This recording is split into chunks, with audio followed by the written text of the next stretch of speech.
Howdy ho everybody, welcome back. And if this is your first time here, welcome. I appreciate everyone for being here. What we have here today is a Hyundai Sonata, and customer states that the AC does not make any cold. That's a bad sign. Didn't do anything. No AC light, no blower fan. Oh, it's because it was off. I'm an idiot. Okay, now we have a fan. All right, let's get this into the shop, hook the machine up to it, and see if we can't determinate. I like to terminate. We'll see if we can't determinate what the deal is. And for documentation purposes, the check engine light is on. I'll note that later on and see if they want to do anything about that. Well, this presents an opportunity for me to break out and unveil my new latest and greatest. I spent a whole big pile of money and bought a new scanning tool device, one that is bi-directional. My other scan tool that is my own personal one is not bi-directional, and I needed that ability. We have a scan tool in the shop, but I don't really appreciate it so much. It works, but I wanted my own, and so I dropped the dime and spent some big bucks today. So I'm a little anxious because I spent about 30 times what I make in a day on this scanner. But I've been mulling it over for a while and saving up, so I don't have to really feel that bad over it. Now if I can just unbox the thing, I guess I'll be good. All right, so as it turns out, twist ties are a two-handed operation and cannot be operated with one hand. And let's power it up. On. This is cool. It's got a light in the DLC connector. Scanner. Oh, look at that. It did a VIN read for me and everything. That's cool. Yep, that's accurate. Let's go. Ooh, this is fast. Engine codes. And codes say, oh, systems lean, fuel trim. Okay. I'm going to document this stuff, and we'll see if they want to do something about it after I repair their air conditioning or diagnose their air conditioning. Power down now. Exit. Oh, that's right. Let's get out of there. Exiting all scan tool protocols. And power down now. All right. Open. So the plot thickens. I hear someone installed a compressor on this thing recently, and sure enough, that's a brand new compressor down there, nice and shiny. But it's not turning on, probably because there's a leak somewhere.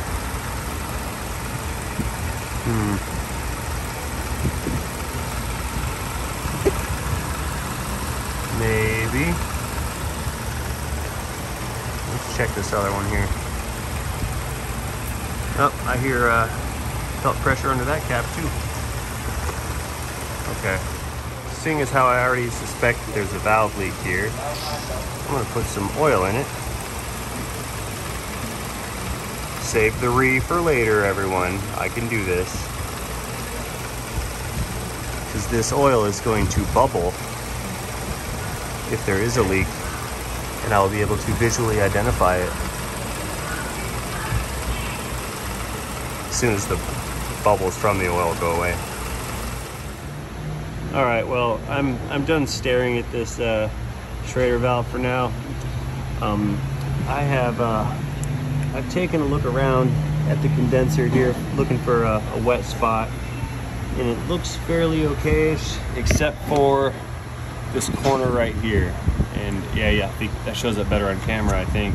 Yeah, if you look here, see where I already touched it and ran my finger across, there's a wet spot in there from the oils that have been escaping, and it looks like it's leaking right here at one of these cores where it meets the end tank. And you can even follow the wet area down as it tapers off back towards the core. So there's a leak up here somewhere. this foam insulation behind it is also saturated. At this point, I'm going to recommend we replace this condenser due to the leak. And while I have the system open, I'm going to replace both of those shredder valves over there. I did feel a bit of pressure underneath of the caps when I pulled the caps off, and I heard the sound of that pressure escaping. I don't know if the camera caught it or not, but my ears did. So, and plus, for me, it's standard protocol that when you enter an AC system to replace these shredder valves, they're fairly cheap. Okay, I'm gonna go report my recommendations, and we're gonna see what this customer wants to do. They may end up wanting to take it back to the people that installed that compressor down there, because that compressor may or may not have been faulty. I don't know, it could have been locked up, the clutch wasn't working, or it could have actually been leaking. Regardless, I did find a leak right here at this condenser, so that condenser needs to be replaced for sure. Alrighty, they gave me the go-ahead to replace this condenser. New one won't be here until tomorrow, but I'm gonna go ahead and pull it apart right now, get a head start on things.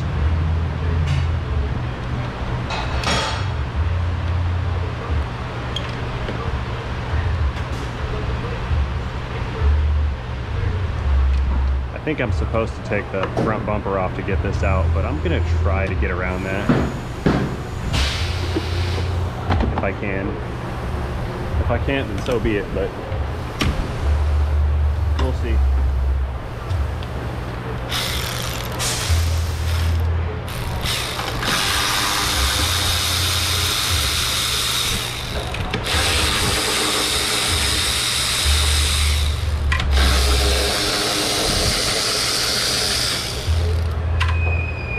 I don't think I've ever put a condenser in one of these before.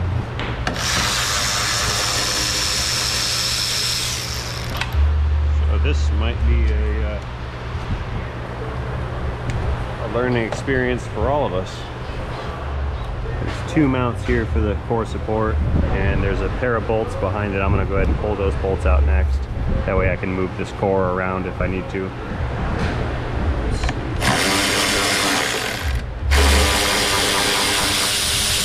A 1 and a 2.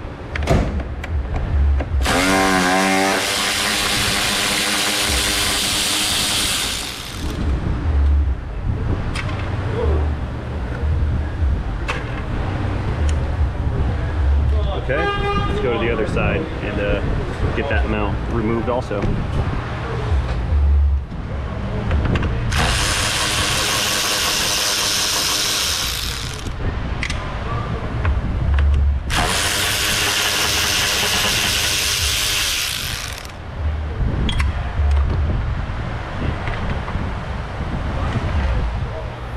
I'm going to go ahead and recover what's left in the system so I can get the lines disconnected, but first I need to get this oil out of the valves so I don't contaminate anything.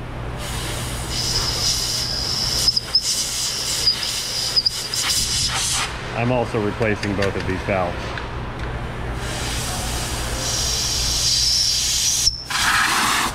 Power.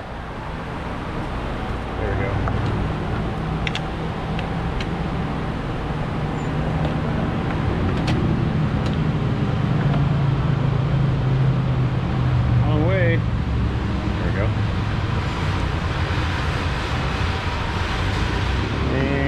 Recover, please. Do not save. Don't care. Yes. Let's go.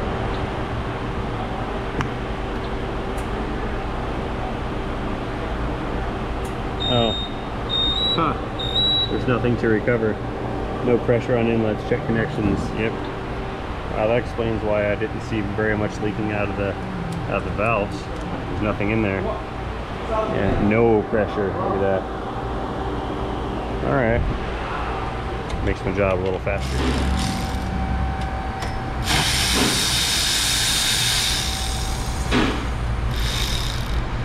It's great, and it still sprayed me.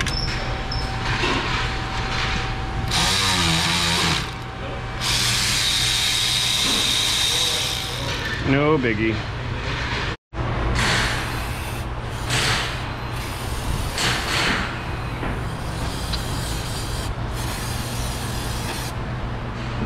Now at the top of the condenser, there are two 10mm bolts that hold it to the radiator. Get those guys out.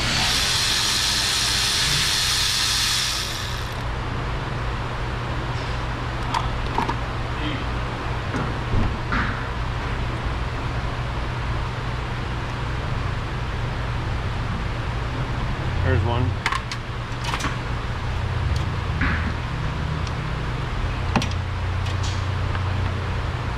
And there's one more over here on this side.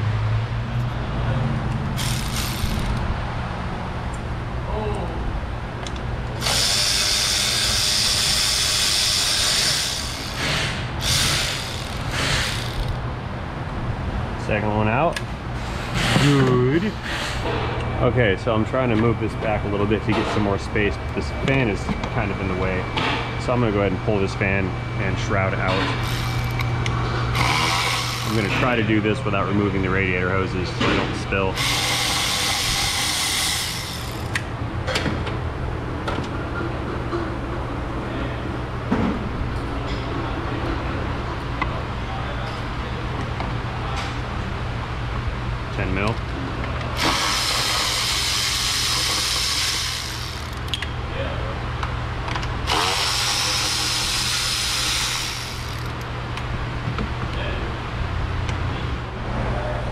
Okay, so way down yonder at the bottom of the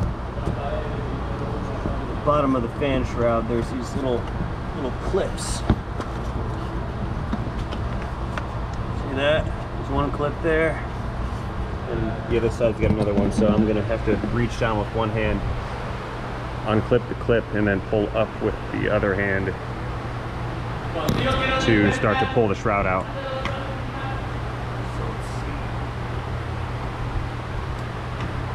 Loose and clip two. Here we go.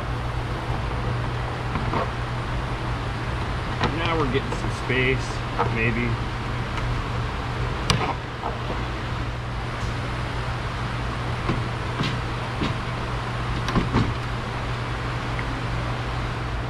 There is a cooling hose here. I'm just going to move that aside.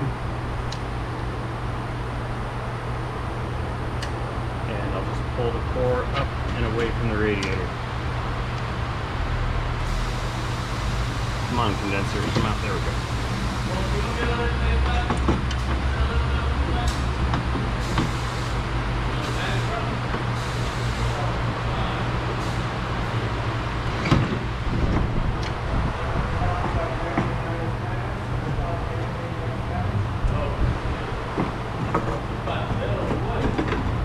Here it comes. Nice and easy, like.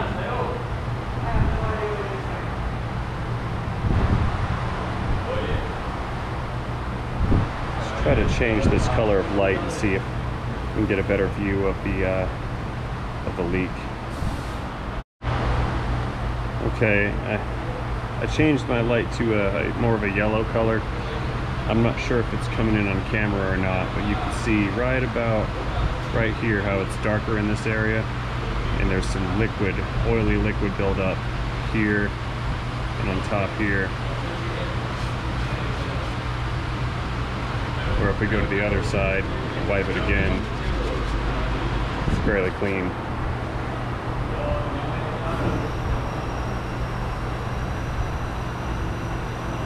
Again, more oily liquid.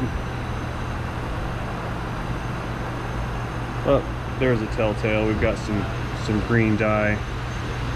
Yeah, all this is green. Okay. And this is saturated all the way down to here. And to compare to the other side, there is no green under this side. All right. This dye, this green is ultraviolet dye.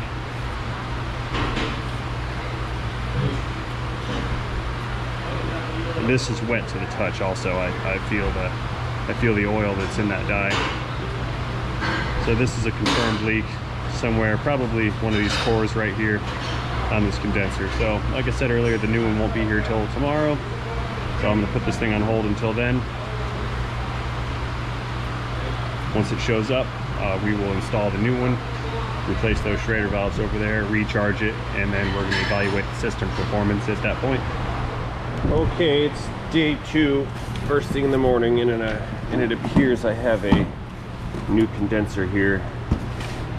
It's already been unboxed apparently by someone, but it's so shiny. It is shiny, but this will do. Okay, we're gonna put this in now. Alrighty, so the install is going to be exactly opposite of the removal. See, these got these tabs at the bottom here and one on that side. Those are going to slide into little slots that are built into the radiator. And then on the top side of this thing, it's got a couple bolt holes. Again, there's a tab on the radiator for the bolt to pass through, and it'll just bolt it right down, taking 2 pieces and making them 1 pieces. Like so.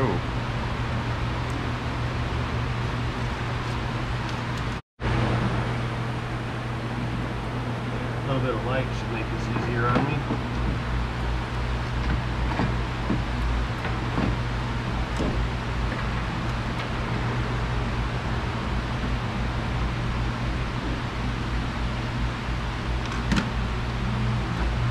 Okay, that's one.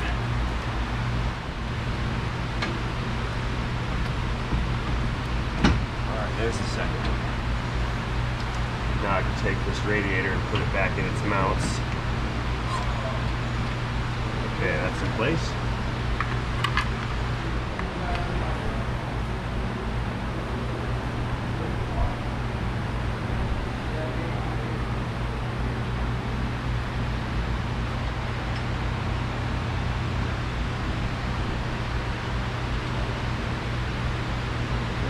One top bolt in, second top bolt's going in over here.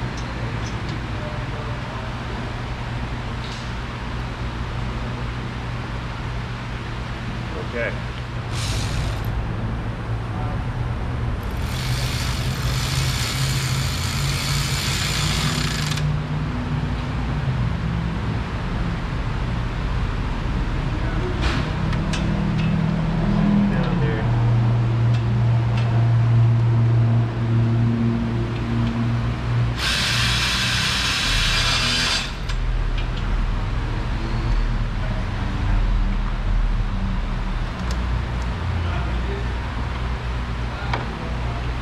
Next, I'm going to slide my fan assembly back into place. So the fan is located by similar means. It's got these tabs here that align with tabs on the radiator, and they'll clip into place, and then it bolts in through 2 bolts, one at the top here and one at the top on this side.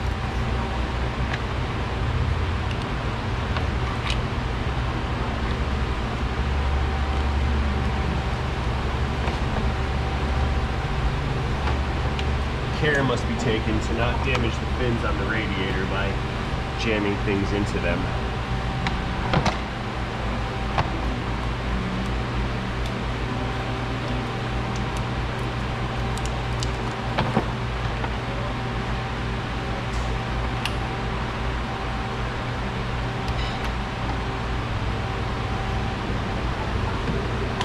Okay, this tab is lined up on that side.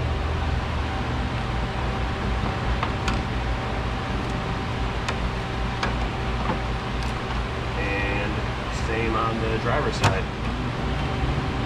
Again, 2 more bolts.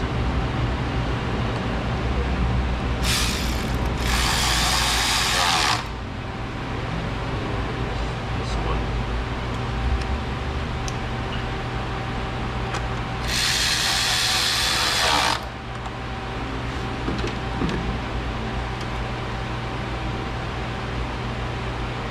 Uh-oh, where's my plug? There it is, it's hiding. Reconnect the fan. And there is a mount for more of a hanger for the upper radiator hose. And the shortest bolt, I believe it's this one.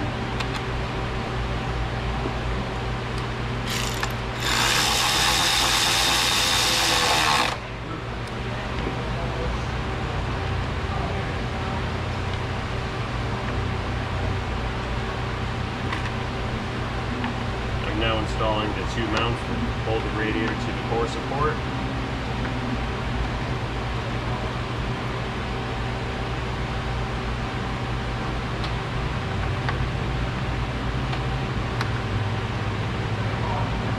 And those are going to be secured with 2 bolts on each side.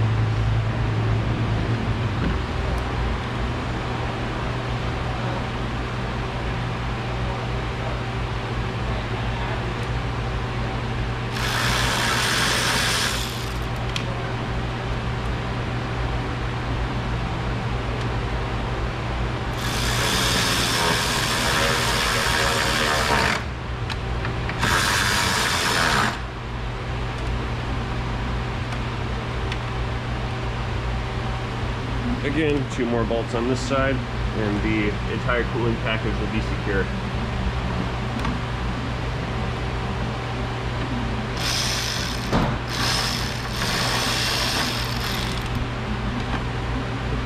Misalignment, not good.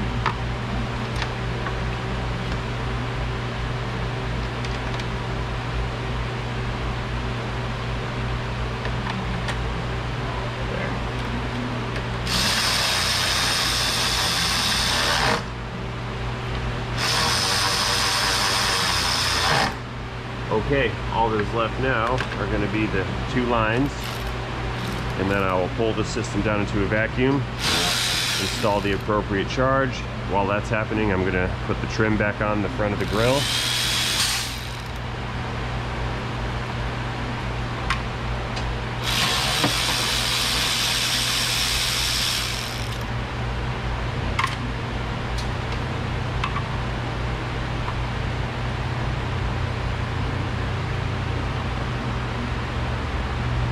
Another line.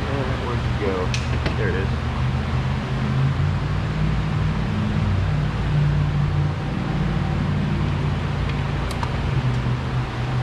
Two more bolts.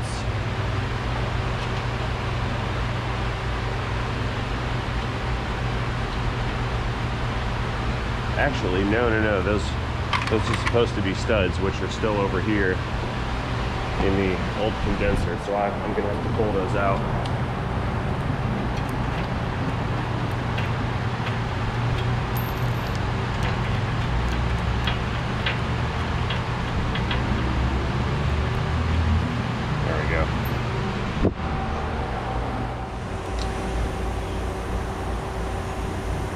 These studs do not need to be tightened, they'll just go in hand tight. And when the nut is installed on them, that'll generate the pulling force to secure everything.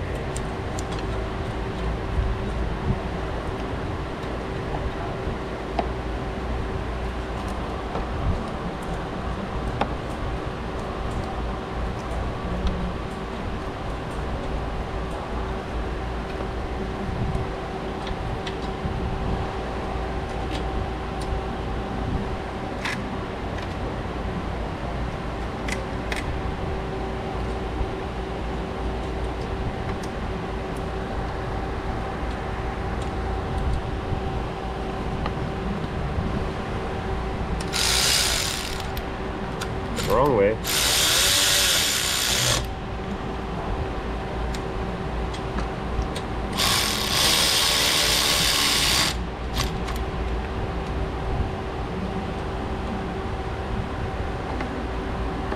And before I pull this into a vacuum, I need to change these 2 Schrader valves, which will be done with a Schrader core removing device.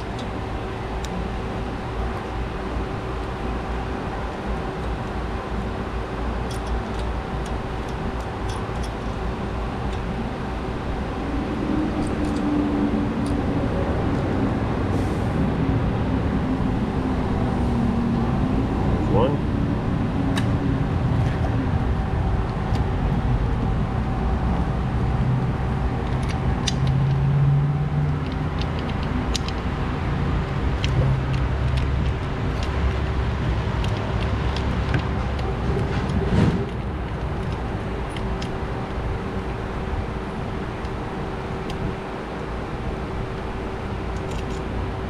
And number 2.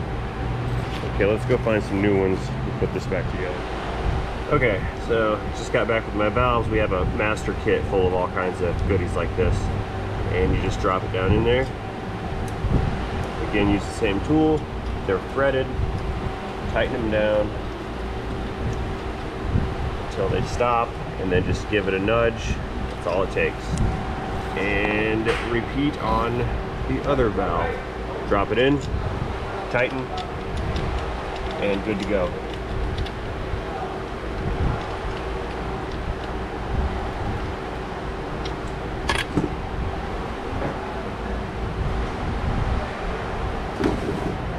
So next will be attach the machine, pull the system down into a vacuum for about 10 minutes, and then I'm going to let it hold, and it's going to perform a leak down test.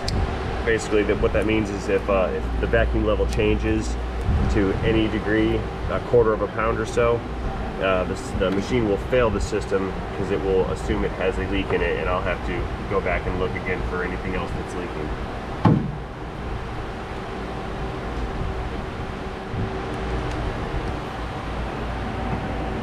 So we go to vacuum. It says checking pressures. Pressures are okay because there are none. Vacuum test, yay. Leak down test, on, and begin.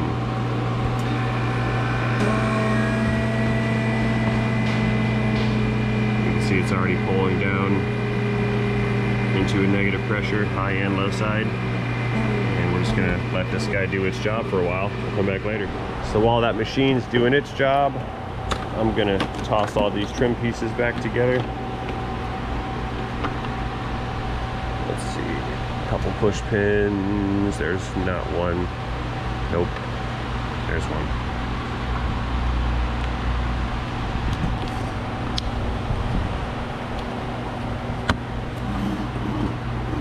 And the next one is right here.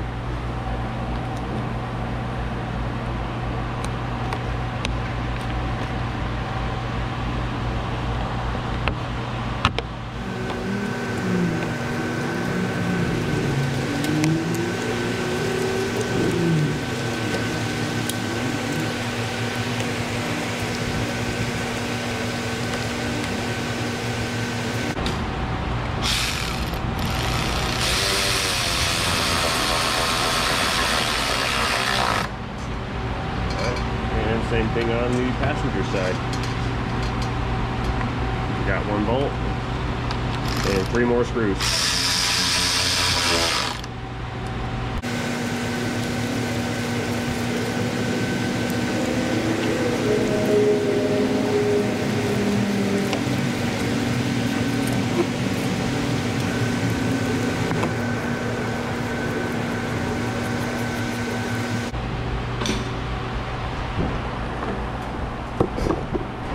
50 air intake on next. I guess I'll call this the intake horn.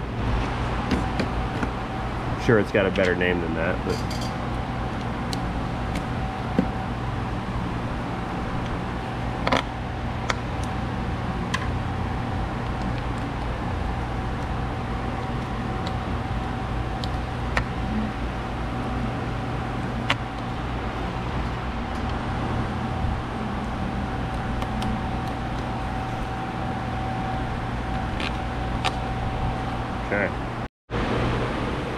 okay, it's been just over 10 minutes now. The vacuum test has passed. We are still holding 29.9 inches vacuum. The needle on the gauge has not moved, so I'm going to call this system sealed. I'm going to install some UV reactive dye just in case it develops a leak later, and then we're going to go ahead and install the charge. Now, in order to install the dye, it's best to have it in a vacuum, that way we're not pushing the dye into a pressurized system. We'll just pull the low side fitting off, clip the fitting on, and give it a couple squeezes.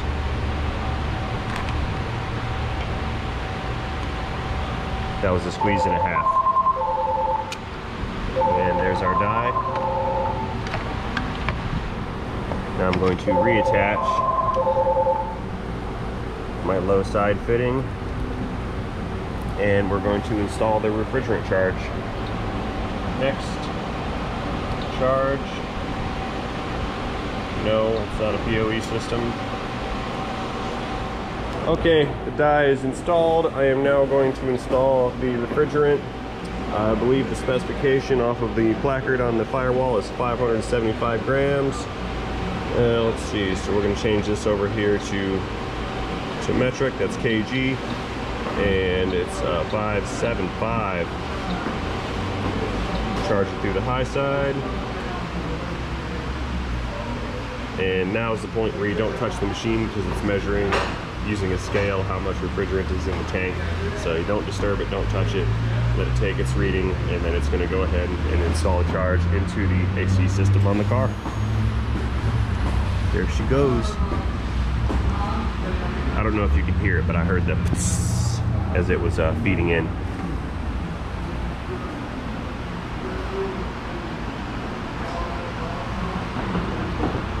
And I'll get my goodies out of here while this thing is charging. It's almost finished. Okay, now it wants to compensate for how much refrigerant is in the lines, so we're just going to do a hose compensate.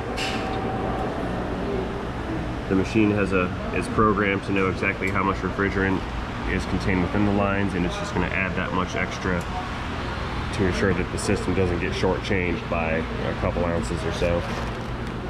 Alright, so the next step as per the machine's directions are to go ahead and remove the hoses. However, I want to get an idea of what kind of pressures are being produced here, so before we disconnect everything, I'm going to go ahead and start the car up. I'll start the AC system, and we're gonna watch the pressures come up and see where they sit. Starting the engine, and I'm gonna turn that on full blast, max AC, recirculate.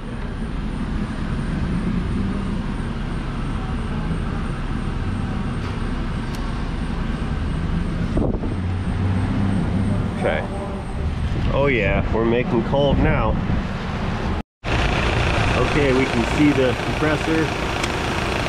That's the one all the way down. You can see that clutch is engaged, compressor's running. We've got some condensation forming on the low side lines, that's normal. And our pressures, okay, we're looking good here. No, I think that's about right. Yeah, it's starting to equalize. Yeah, what do we got? 180 and 30. Okay, and pressures are looking okay. About 29, 175, 180, and they are fluctuating ever so slightly. That's probably the TXV valve moving. Okay, this is looking good. And last but not least at all, the fan is running. It is critical that the electric fans are operating. If this fan's not running, the system will not exchange any heat out of the condenser, and high side pressures will go to the moon and the system will shut down. So we've got to have that fan running. Before I button this up, I'm going to spray off all this excess green dye. That way, if a leak does develop at some point, the presence of this dye will not confuse myself or the next guy who attempts to troubleshoot it.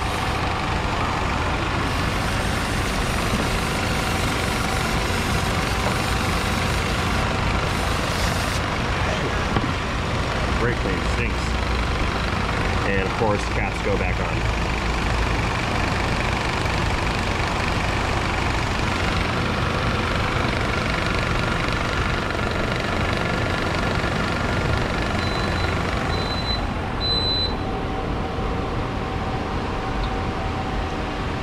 Machine is finished. Shut her down. Good to go. All right, folks, I'm gonna call this one good. We're gonna go ahead and back this out for right now and get it parked. I don't think the lady wants me to check out this check engine light just yet. She's already kind of spent a boatload of money on this car. Like you saw earlier in the video, somebody had installed an AC compressor, which was a failed repair due to the leak. I'm not saying that compressor wasn't bad. There could have been a locked up pulley or something, or it could have even had a leak.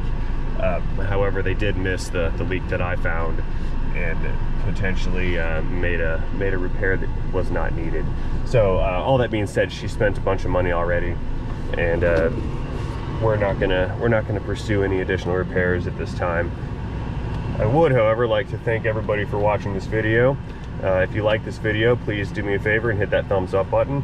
It helps me out, it helps out all the audience, and it helps to get my videos out to new potential viewers, because that's what the YouTube algorithm uses when it decides to suggest videos to everyone. If you didn't like this video, let me know about it in the comment section down below. I'll advise you to be nice. If you step out of line, I will pin your comment, and then the rest of the audience will indeed rip you a new one on that pinned comment. All that being said, one more time, thank you guys for watching. I really appreciate it. And as always, don't forget, have a great day. Goodbye, Hyundai Sonata.